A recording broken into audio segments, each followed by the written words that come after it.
여러분 안녕하세요. 오늘 우리가 서양 철학사를 계속해서 공부하는데요. 오늘 살펴볼 내용은 철학의 관심사의 전환과 소피스트의 출현에 관해서 살펴보도록 하겠습니다. 우리가 지난 시간까지 자연 철학자들에 대해서 공부했죠. 초기의 자연 철학자들은 초기 자연 철학자들은 소위 전기 자연 철학자들은 밀레토스 지역에서 등장했다고 말씀드렸습니다. 이 밀레토스 지역이라는 것이 이제 그 이오니아 지역이죠. 이오니아 지역에서 등장해가지고 그리고 이제 이 이오니아 지역에서 이제 그 밀레토스라는 이 항구 도시에서 소위 말하자면 초기 자연 철학의 3대장이 등장하죠. 탈레스, 아낙시만드로스, 아낙시메네스가 등장합니다. 그리고 나서 이제 그 지역에서 이제 그 밀레토스에서 가까운 지역인 그 에페소에서 헤라클리토스라는 인물이 등장하죠. 그리고 헤라클리토스가 주장했던 만물 유전설에 대항하여 만물 불변설을 주장했던 파르메니데스라는 인물은 소위 말하자면 남부 이탈리아에서 등장한 인물입니다. 그리고 여러분 지난 시간에 다루었던 피타고라스 같은 경우도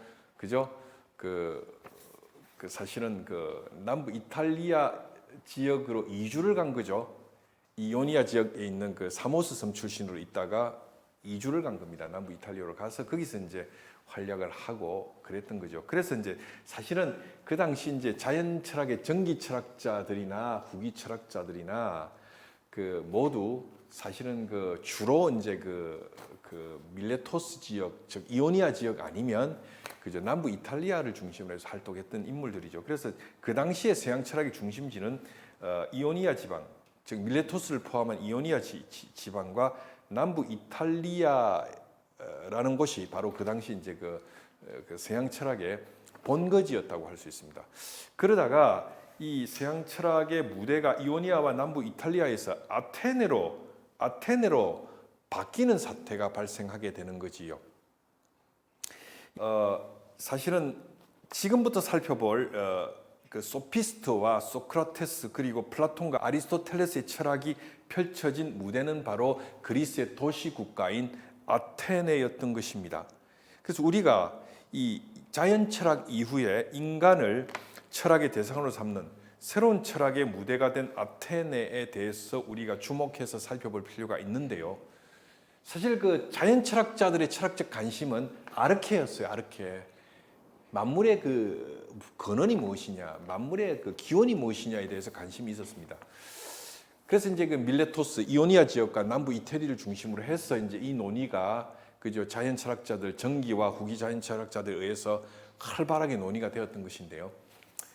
그 철학의 중심지가 이오니아 지역과 남부 이태리 지역에서 아테네 지역으로 전환되면서 철학의 관심은 아르케에 대한 관심이 아니라 사실은 인간을 철학의 관심으로 하는 철학적 주제가 아테네를 중심으로 해서 논의되고 꼽히게 되었던 것입니다.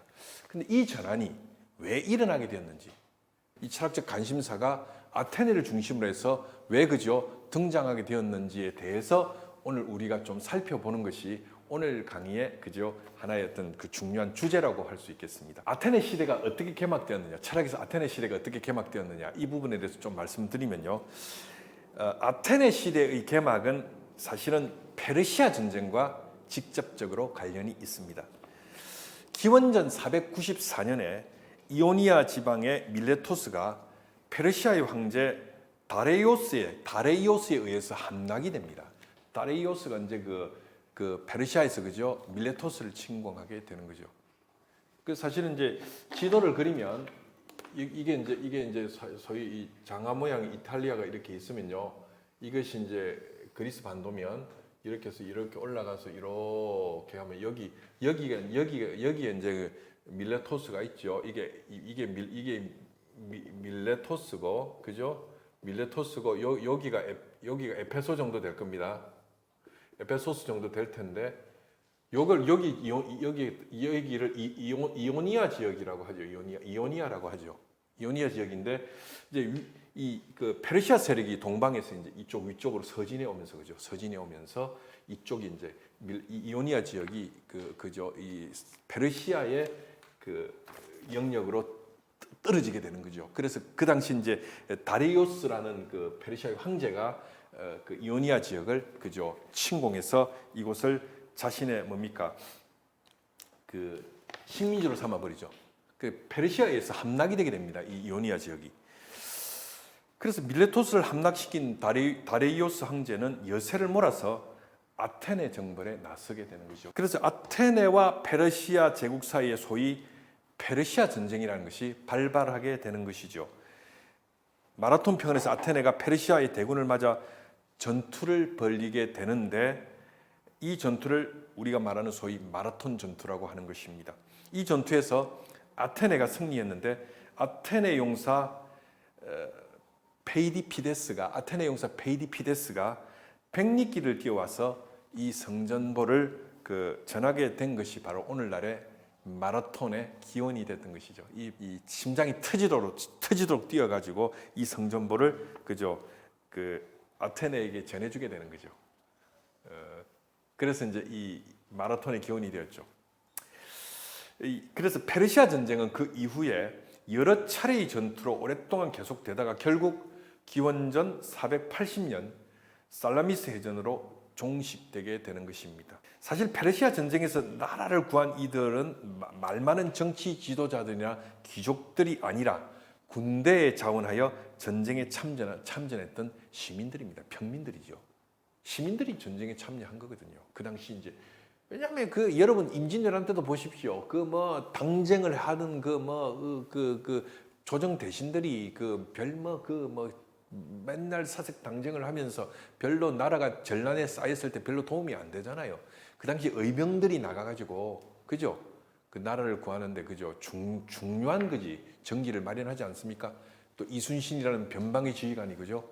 해상에서 연승함으로써 기울어가는 전세를 역전시키고 그죠? 왜군의 침략으로부터 나라를 구하듯이 그 당시 이제 그 살라미스 해전에서의 승리라는 것, 이 그리스의 승리라는 것은 폼 잡는 귀족들, 왕족들이 아니라 시민들이 전쟁에 참여하여 평민들에 의해서 이 페르시아와의 전쟁에서 승리하게 됐던 것입니다. 그래서 전쟁이 끝난 후에 아테네의 평민들의 정치적, 사회적 영향력은 전쟁 이전과는 비교도 안 되게 격상되는 사태가 발생하게 된 것이죠. 왜냐하면 이제 전쟁에 나가서 평민들이 피 흘려 싸워서 그저 그 절체절명의 조국인 아테네와 헬라스를 구했으니까 전쟁의 승리에 대한 나름대로의 지분을 요구하는 사태가 발생하게 된 것 아니겠습니까? 그래서 페르시아 전쟁을 승리로 이끄는데 혁혁한 공을 세운 평민들이 정치에 참여할 수 있는 제도가 아테네에서 만들어졌는데 이것이 곧 고대 아테네의 민주주의 정치 체제였던 것입니다. 이렇게 도입된 아테네의 민주주의는 헬라스 사람들이 인류 역사에 기여한 대표적인 정치 제도로서 현대 오늘날의 민주주의의 기원이 되었던 것이죠. 그랬을 때 당시 아테네 민주주의의 특징과 한계에 대해서 좀 말씀을 드리면요. 당시에 인구가 많지 않았기 때문에 고대 아테네의 민주주의는 직접 민주주의였습니다. 누구라도 시민들의 직접적인 투표에 의해 선출되면 관료가 될 수 있었고 재판관도 될 수 있었던 것이죠. 이러한 민주주의에 의한 도시국가의 운영은 다른 지역들과 비교해 보면 분명히 획기적인 것이었지만 아테네의 민주주의는 시대적 한계를 가지고 있었다는 사실도 우리는 간과해서는 안 되죠. 민주주의에 참여할 수 있었던 사람은 아테네의 성인 남자들로만 제한되었으며 여자와 노예들은 그저 이 민주주의 제도에 철저히 배제되어져 있었던 것입니다.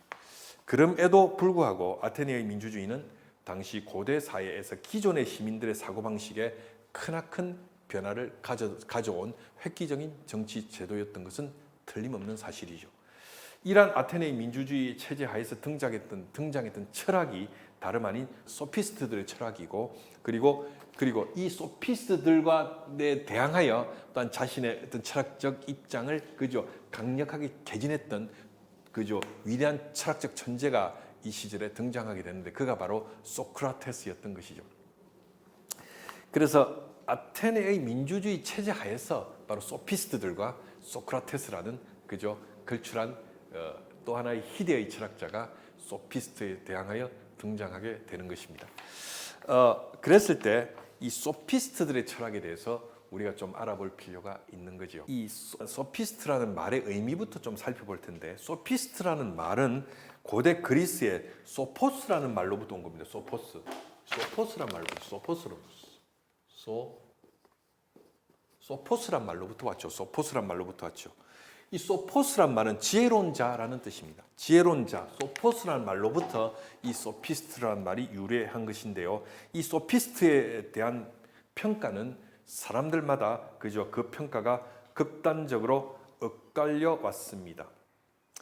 소피스트들과 대단히 극단적으로 날카롭게 대립했던 그 희대의 철학자가 소크라테스였고 또한 그의 제자 플라톤이었는데, 그 소피스트에 대한 번역도 사실은 철학사에서는 좀 대단히 부정적으로 번역을 합니다. 소피스트들을 보통 이 소포스, 즉 지혜론자라는 뜻으로 우리가 원래 의미는 그렇는데요. 이걸 철학사에서 번역할 때는 궤변론자 이렇게 번역합니다.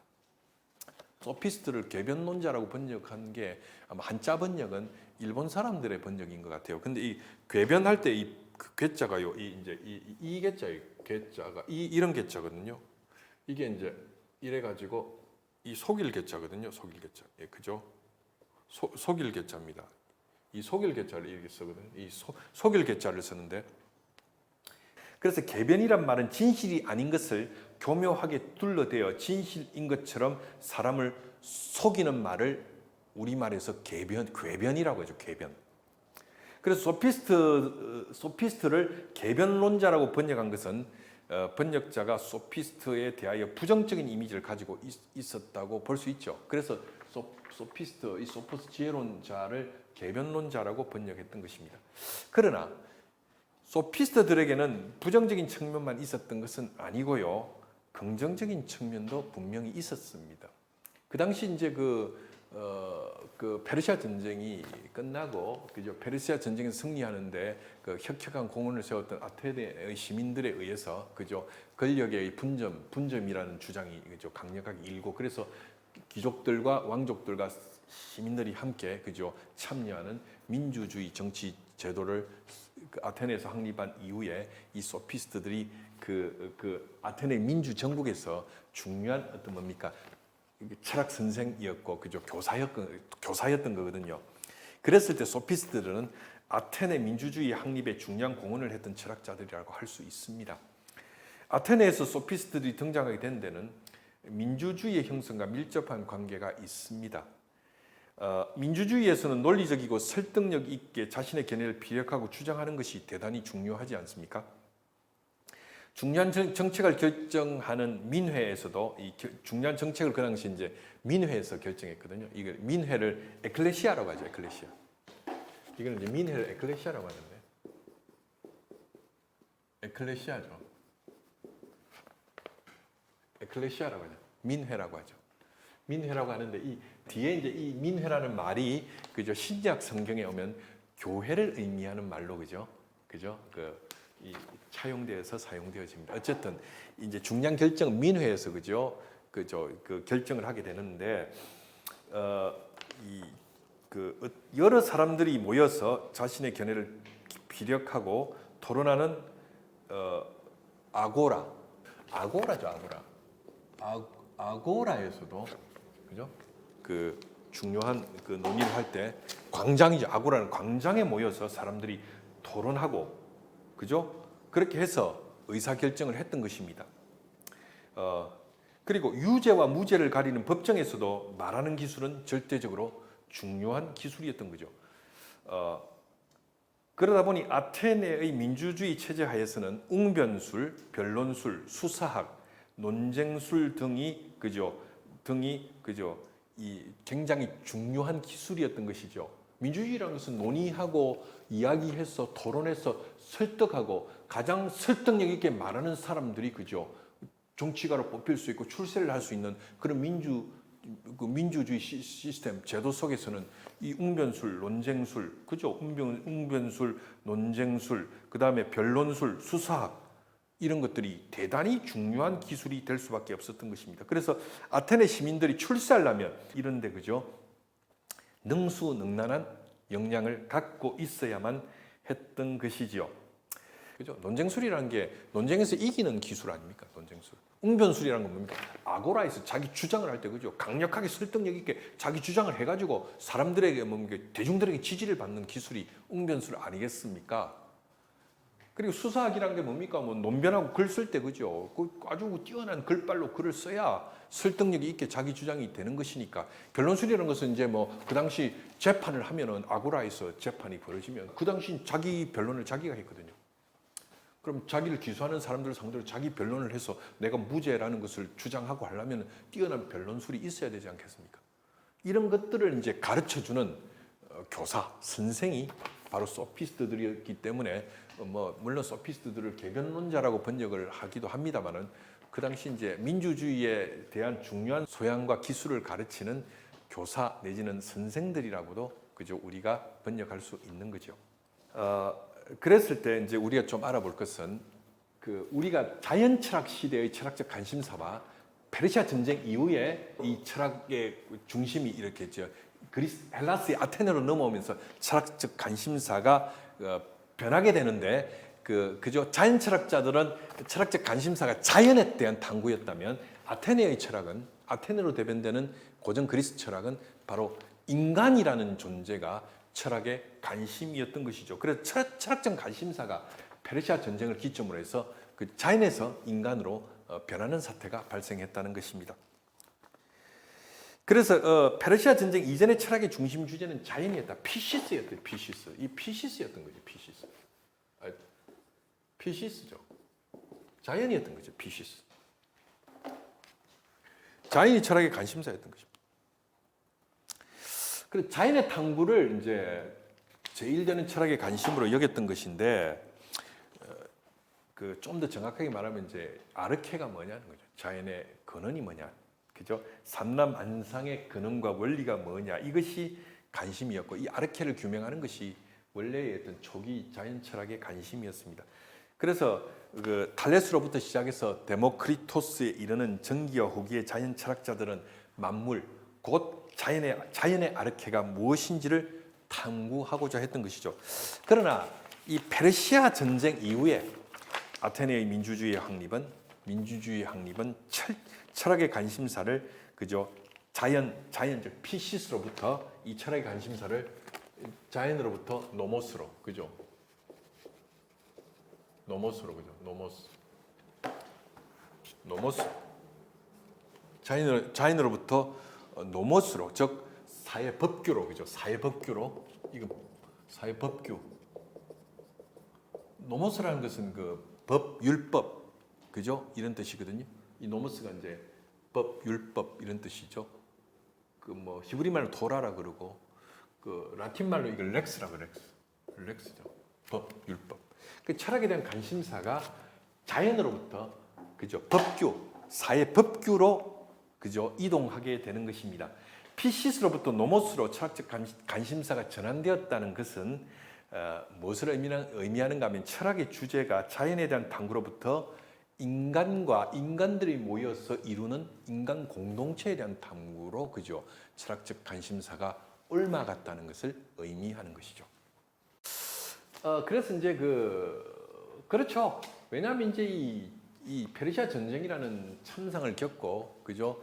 그리고 거기에서 그 시민들이 나가서 그죠? 그 망할지도 모르는 풍전등화와 같은 조국 그 아테네를 구한 입장에서 보면 그래서 민주주의가 확립되었으니까 민주주의 제도를 잘 이끌어 나가기 위해서는 인간이 이루는 공동체의 법규에 대한 관심을 철학적 관심사로 갖는 것은 중요한 거죠. 또 하나는 뭐냐면 전쟁을 겪고 참혹한 전쟁을 보면서 인간 군상들의 온갖 만행을 그저 목도했던 헬라스의 시민들이 특히 아테네 시민들이 그죠 뭐 철학의 중심을 자연이 뭐냐 자연의 아르케가 뭐냐 이런 것에 대하여 뭐 이것이 철학의 중요한 관심이 될 수 있느냐에 대한 회의가 형성되게 된 거죠. 그러니까 전쟁에서 그저 이 참 극적으로 살아온 사람들은 인간이 뭐고 인간이 어떤 존재길래 이런 전쟁을 일으키고 이 전쟁에서 이런 어떤 만행을 저지르는가. 그래서 그런 관심을 갖지 않겠습니까? 그러니까 이제 아르케 따위에 어떤 관심을 갖겠습니까? 전쟁에 참전해 보면요. 여러분 그렇지 않습니까? 이런 예가 20세기에도 있었죠. 여러분 사실은 파울 틸리라는 신학자가 있습니다. 파울 틸리라는 신학자가 1차 대전에 종군 목사로 참전하거든요. 프랑크푸르트 대학의 철학 교수였던 그 틸리. 그 당시 이제 파울 틸리는 1차 대전에 종군 목사로 참전하고 훗날 이제 프랑크푸르트 대학의 철학 교수로 있었고 그 유명한 프랑크푸르트의 대변인 아도르노의 그 교수 자격 취득 논문인 하빌리타치온의 지도 교수였던 파울 틸리 같은 인물이 사실은 1차 대전 당시에 종군 목사로 전쟁에 참전하게 되는 겁니다. 그래가지고 시체들 틈에서 잠을 자고 그 인간 군상들이 저지르는 인간에게 저지르는 온갖 만행을 그들은 전쟁터에서 목도했던 것입니다.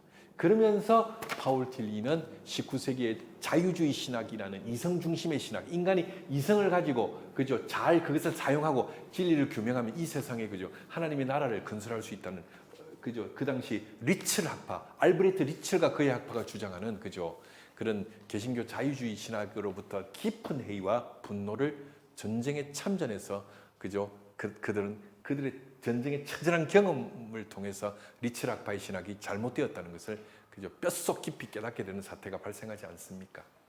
그랬을 때 뭡니까? 그 틸리가 생각했던 것도 전쟁터에서 다리를 잃고 팔을 잃고 목숨을 잃고 어머니를 부르면서 죽어가는 그러한 뭡니까?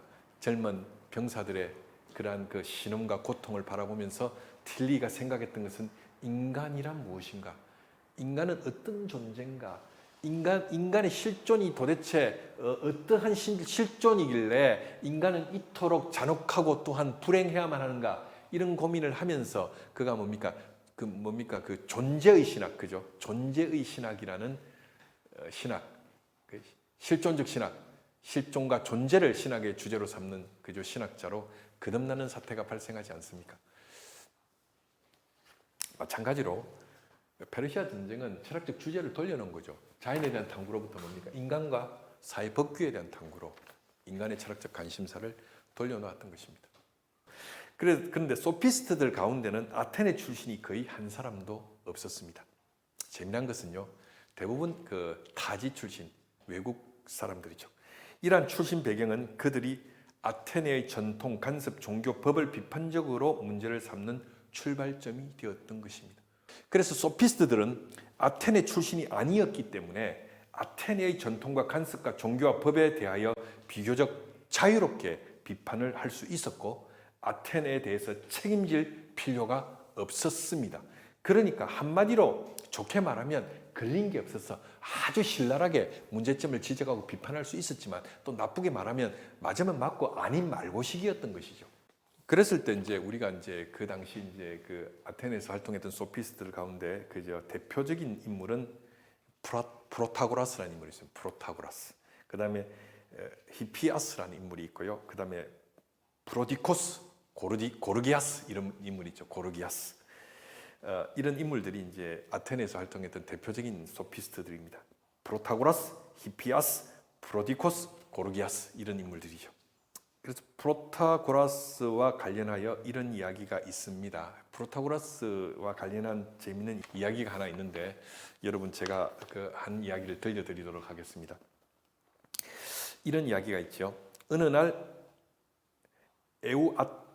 에우아툴루스라는 청년이 프로타고라스를 찾아와서 제자로 받아줄 것을 간청합니다. 그런데 이 청년은 수업료를 지불할 능력이 없었습니다. 그래서 이 에우아툴루스는 우선 수업료를 반액을 내고 소정의 교육 과정을 마친 뒤에 첫 번째 소송 사건에 이기면 나머지 수업료 반을 지불하겠다고 스승인 프로타고라스와 계약을 맺었습니다. 그런데 교육 과정을 마치고 난 뒤에도 이 청년은 소송 사건을 맡으려고 하지 않았습니다. 밀린 수업료를 받을 길이 없었던 프로타고라스는 급기야 제자를 상대로 수업료 반환 청구 소송을 제기하게 되는 사건이 발생하지요. 법정에서 프로타고라스는 다음과 같이 말합니다. 이렇게 말하죠. 만일 너가 재판에 이기면 너는 나와 맺은 계약에 따라 밀린 수업료를 갚아야 한다. 만일 너가 재판에 지면 법정 판결에 따라 밀린 수업료를 갚아야 한다. 그런데 너는 재판에 이기든지 지든지 둘 중 하나다. 그러므로 너는 어떤 경우에도 나에게 밀린 수업료를 갚아야 한다라고 그죠? 프로타고라스는 자기의 제자였던 에우아툴루스에게 말을 합니다. 이 말이 무슨 말입니까? 재판에 이기는 변론술을 나에게 배웠으니까 네가 재판에 이기면 그죠? 이기는 기술을 가르쳐주고 돈을 받기로 했으니까 나한테 당연히 밀린 수업료를 갚아야 하고 만약에 지면 그죠? 판결에 따라서 졌으니까 너는 나에게 수업료를 갚아야 한다. 이런 논리가 바로 프로타고라스의 논리였던 것입니다. 이것을 우리는 그죠? 이러한 프로타고라스의 논변을 소위 딜레마라고 하죠. 딜레마라는 용어로 딜레마라고 하죠. 딜레마 이렇게 쓰죠. 딜레마죠, 딜레마. 그죠? 딜레마라고 씁니다. 딜레마. 자, 이 딜레마라는 말은 일상에서 진퇴양난에 빠졌을 때, 즉 이러지도 못하고 저러지도 못하는 그죠? 상태에 빠졌을 때 그것을 의미하는 말이 딜레마이지요. 나갈 수도 없고 들어올 수도 없는 상황일 때 우리는 딜레마에 빠졌다. 이런 말을 쓰는 것입니다. 여기서 딜레마란 말은 독일어 쯔바이 둘을 말하는 이 D라는 말하고요. 그다음 뿔을 말하는 레마, 이 레마. 그죠? 뿔을 말하는 이 레마. 이 레마라는 말이 합쳐져서 생긴 말입니다. 딜레마란 말은 두 개의 뿔이란 뜻이에요. 두 개의 뿔. 원래 이제 딜레마를 직역하면 두 개의 뿔이란 뜻입니다. 그래서 뿔이 두 개인 논변 정도로 번역할 수 있는 말이죠.